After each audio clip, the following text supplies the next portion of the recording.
क्योंकि cut off देखो आप सर, आपने देखा जो एसएसएफ का कट ऑफ है वो बटे बाई बटे है। 160 में से 160 कट ऑफ लगना, समझ रहे हो आप? बच्चा कितना मेहनत करेगा, कितना भाई, कितना मेहनत। एसएससी इस बार बहुत ही गलत कर रहा है, जो कट ऑफ इतनी हाई जा रही है। ऐसे ही सीजीएल में आपने देखा होगा स्कैम हुआ।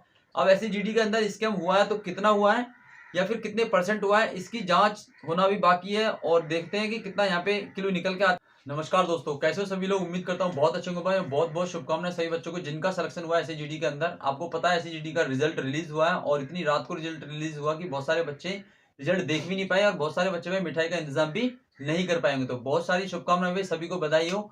तो सबसे पहले हम बात करने वाले हैं भाई कि ऐसे जीडी का रिजल्ट आखिरकार इतना ज्यादा हाई कट ऑफ क्यों रहा।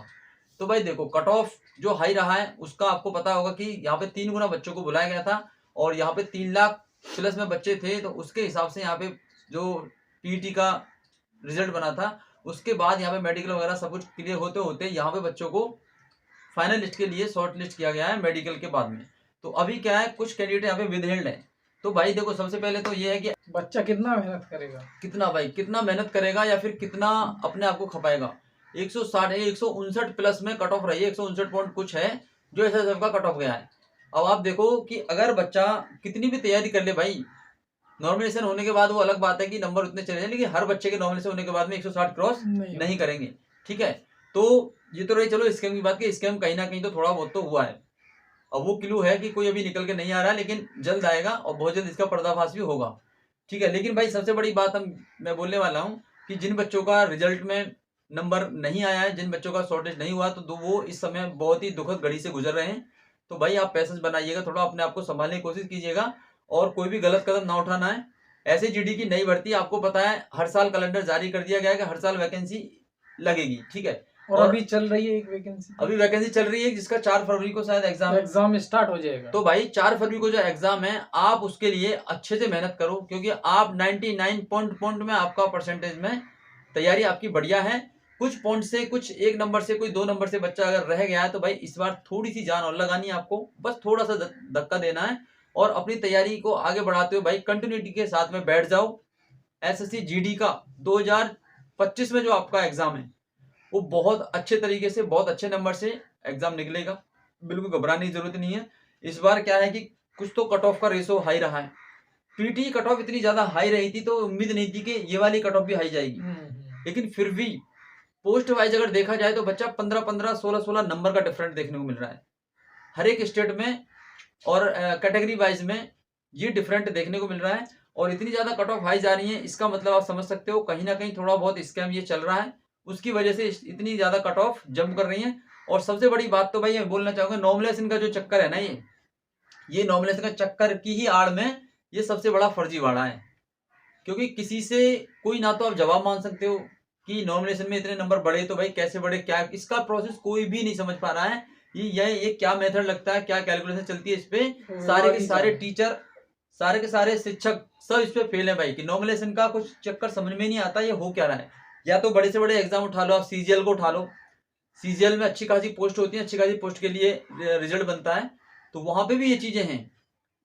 एक बच्चा है जिसके जिसके जो नॉमिनेशन के मार्क्स हैं इतने ज्यादा हैं, और एक बच्चा है जिसके जो जो एग्जाम हॉल के अंदर जो अच्छे से अटेम्प्ट कर रहा है, बहुत अच्छे नंबर आते हैं बच्चे के, टेस्ट बुक में भी अच्छे नंबर आते हैं, वो बच्चा सेलेक्ट नहीं है। तो ये चीज भाई, नॉमिनेशन का जो गेम है ये हर किसी के समझ में आने वाला नहीं है। और ये इसको तो एसएससी समझ सकती है कि क्या ये इनका रोल प्ले चल रहा है। बाकी आप लोग पूरा अपना ध्यान पढ़ाई पे रखो भाई। देखो, पढ़ाई से बढ़ के कुछ नहीं है। एक विद्यार्थी के लिए सबसे अंतिम जो हथियार है ना, सबसे मजबूत और अंतिम हथियार एक पढ़ाई है। इस पढ़ाई के बेस पे आप कुछ भी कर सकते हो और कितने भी आगे जा सकते हो। तो ये हथियार तो आपको भाई जन्म जन्म नहीं छोड़ना है, इसको पकड़े रखना है। इसमें इतनी ताकत है कि आप कुछ भी बदल सकते हो। समय आपका गुलाम होगा, थोड़ा सा वक्त और दीजिए। ऐसी जीडी में जिनका नहीं हुआ है बिल्कुल परेशान ना हो, नेक्स्ट जो बढ़ती है उस पर पूरा फोकस करो और 4 फरवरी को फिर एग्जाम में बैठो और अच्छे तरीके से अपना भाई एग्जाम क्वालिफाई करो। और फिर ये दिन आप जरूर देखोगे जब आपका नाम 100 लिस्ट में होगा। ठीक है, और आगे भी भर्ती हैं, दिल्ली पुलिस, ये सब यूपीएसआई वगैरह सब बढ़ते हैं, तो अब अपना दिल मत तोड़ो और आगे तैयारी करते रहो। दूसरी बात है, अभी जैसे नया बच्चा तैयारी कर रहा है, उसके लिए कुछ बताओ कि नई भर्ती के लिए चारों सब्जेक्ट पे कमांड आपकी कैसी होनी चाहिए। आपको सबसे पहले अपना सिलेबस पूरा करना होगा। बिल्कुल, सबसे किसी भी एक टीचर से सिलेबस कंप्लीट 0 कर लो। पॉइंट लेवल का जो क्वेश्चन है यही होता है भाई कि सबसे पहले आपको सिलेबस देखना है, सिलेबस के अकॉर्डिंग अपनी कमांड को मजबूत करो, फिर सब्जेक्ट को देखो किस सब्जेक्ट में आपका वीक पॉइंट चल रहा है उसको प्रायोरिटी दो। ऐसा नहीं है अगर आपका मैथ अच्छा है तो मैथ को फुल टाइम दिए जा रहे हो, बस दिए जा रहे हो, इंटरेस्ट आपका बढ़ता है। भाई इंटरेस्ट तो आपका ऑटोमेटिक बढ़ेगा ना, जिस चीज को आप में रुचि है अगर उस चीज को आप बार बार करते जा रहे हो तो इंटरेस्ट तो आपका ऑटोमेटिक ही रहेगा।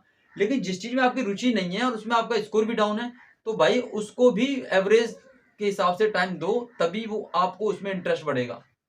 तो यहाँ पे हर एक सब्जेक्ट मैटर करता है। कोई अगर आपसे ये कहता हो कि आप अकेले जीके पे सिलेक्शन ले सकते हो, या कोई आपसे कहता हो आप अकेले रीजनिंग पे सिलेक्शन ले सकते हो या मैथ पे ले सकते हो या फिर हिंदी पे ले सकते हो, ये बिल्कुल सरासर झूठ है, सारी की सारी अफवाहें हैं, बेकार के चक्कर में नहीं पड़ना है। चारों सब्जेक्ट को एक लाइन में रख के एवरेज में लेके चलना है, ठीक है। चाहे आपका मैथ कितने अच्छा हो, रीजनिंग कितनी अच्छी हो, हिंदी कितनी अच्छी हो, जीके कितनी अच्छी हो, अगर भाई आपका एवरेज स्कोर अच्छा नहीं है तो आप सिलेक्शन नहीं ले सकते। क्योंकि और आप देख ही लो अभी रिजल्ट आया है क्या है, 80 क्वेश्चन आते हैं, 70 आपको प्लस करना ही पड़ेगा जब ये आप फाइनल सिलेक्शन। बहुत भारी भीड़ है भाई, कंपटीशन लाइन में आने का मतलब है एक अपने आप को बहुत जलन जुलूस में एकदम डाल देना, और भाई एक दलदल है इसमें से आप